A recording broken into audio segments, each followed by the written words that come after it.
Have you ever noticed how quickly your mood changes after scrolling through social media? One moment, you feel fine.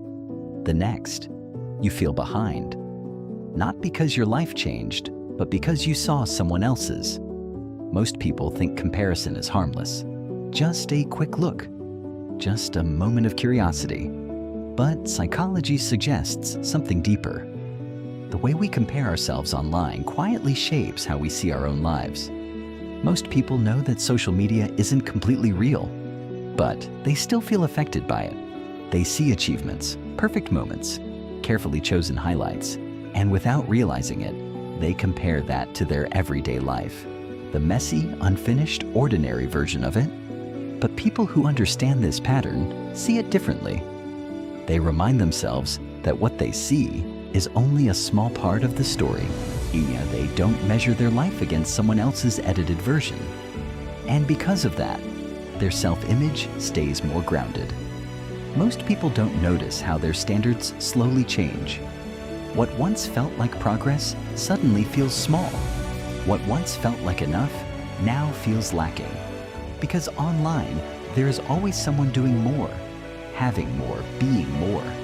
Comparison creates a moving target that is impossible to reach.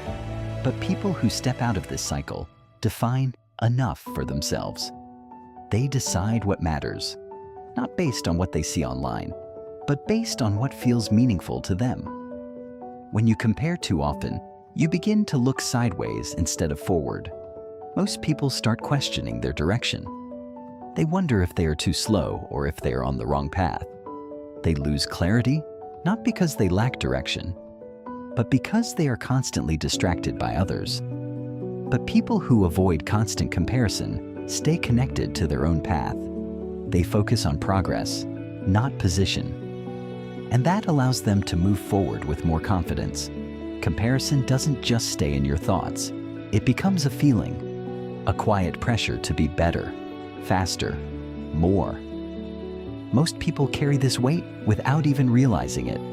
They feel behind even when they are doing just fine. But people who understand this don't internalize everything they see. They observe without absorbing. They let information pass without turning it into pressure. And that protects their emotional balance. When your attention is focused on what others are doing, you slowly disconnect from your own life. Most people live partially in comparison, thinking about where they should be instead of where they are. But people who step away from this habit return to the present. They engage more deeply with their own life, their own progress, their own moments. And because of that, their experience feels more real, more meaningful. So the danger of comparing yourself online is not always obvious. It doesn't break you instantly. It shifts you slowly, away from your own value, away from your own path, away from your own sense of enough. And over time, you begin to live a life measured by others instead of understood by yourself. But the moment you stop comparing, something changes. You don't feel behind anymore. You feel present. If you're learning how to live with inner strength, subscribe to the channel and join us on this journey.